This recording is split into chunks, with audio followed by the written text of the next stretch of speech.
Hi friends, welcome to అత్తాకోడలు వంటికి స్వాగతం సుస్వాగతం. ఇవాళ మన రెసిపీ వచ్చేసి నోరూరించి సోయా 65. పిల్లల నుండి పెద్దల వరకు చాలా చాలా ఇష్టంగా తినే రెసిపీ అండి ఇది. అలానే మనం కర్రీస్ చేసుకుంటాం, బిర్యానీలో కూడా వేసుకుంటాం. అలా కాకుండా ఇలా డిఫరెంట్గా కూడా మనం ప్రిపేర్ చేయొచ్చు. ముందుగా ఎలా ప్రిపేర్ చేయాలో మనం చూద్దాం. ముందుగా ఒక గిన్నెలో 2 గ్లాసుల వాటర్ వేసుకుందాం.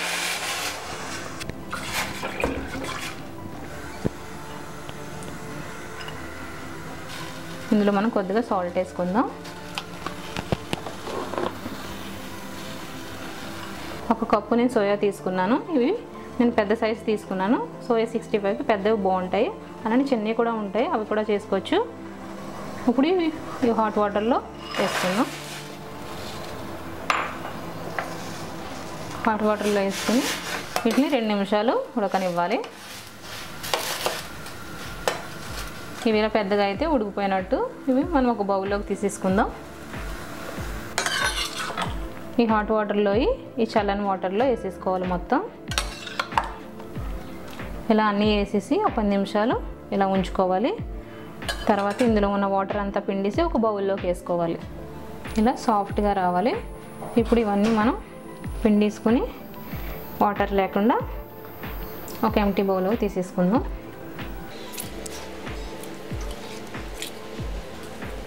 ఇలా వాటర్ అంతా పిండేసుకుని బౌల్ వేసుకున్న తర్వాత కొద్దిగా పసుపు, కొద్దిగా కారం, ఆల్రెడీ ముందు సాల్ట్ వేసుకున్నాం కాబట్టి కొద్దిగా సాల్ట్ యాడ్ చేసుకుందాం. అలానే అల్లం వెల్లుల్లి పేస్ట్, 2 స్పూన్లు కార్న్ఫ్లోర్, అలానే ధనియా పౌడర్, గరం మసాలా, ఒక నిమ్మకాయ చెక్క పిండేసుకుందాం. నిమ్మకాయ ఆప్షనల్ అండి. నిమ్మకాయ ఉంటే నిమ్మకాయ వేసుకోవచ్చు, లేకపోతే పెరుగు కూడా యాడ్ చేసుకోవచ్చు. అలానే కొద్దిగా కొత్తిమీర. ఇవన్నీ మనం మిక్స్ చేసేసుకుందాం.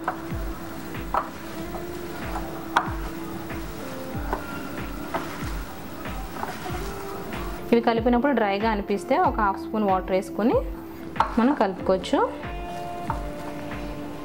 మరి తడిగా కాకుండా ఇలా పొడి పొడిగా ఉండాలి. అప్పుడే సోయా 65 పర్ఫెక్ట్గా వస్తాయి. ఒక 10 నిమిషాలు దీన్ని మనం పక్కన పెట్టేసుకుందాం. ఎందుకంటే ఈ సోయా బియ్యంకి మొత్తం ఈ మసాలాలన్నీ బాగా పడతాయి.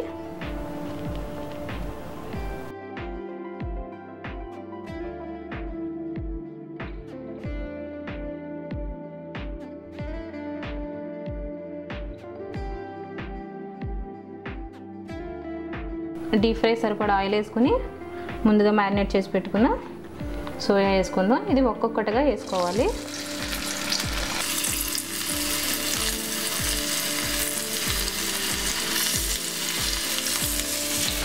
మీడియం ఫ్లేమ్ మీద మాత్రమే పెట్టుకొని ఫ్రై చేసుకోవాలి.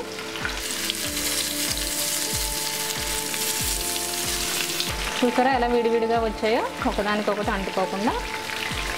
అయిపోయింది. ఒక టిష్యూ ఉన్న ఒక బౌల్లోకి ఇవి మనం తీసేసుకుందాం.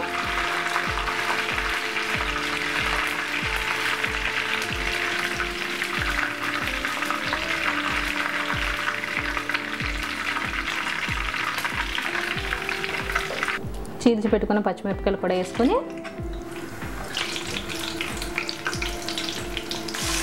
లైట్గా ఫ్రై చేసుకొని గార్నిష్ కింద వేసుకుందాం. రెడీ అయిపోయిందండి వేడివేడి సోయా 65. నాకైతే నచ్చేసాయి. మీరు కూడా ఒకసారి ట్రై చేసి ఎలా వచ్చిందో కమెంట్ బాక్స్లో తెలపండి. మీకు నచ్చిందా? నచ్చితే లైక్ చేయండి, అలానే మీ ఫ్రెండ్స్కి షేర్ చేయండి. మళ్ళీ కలుద్దాం సరికొత్త రెసిపీతో మీ అత్తాకోడలు.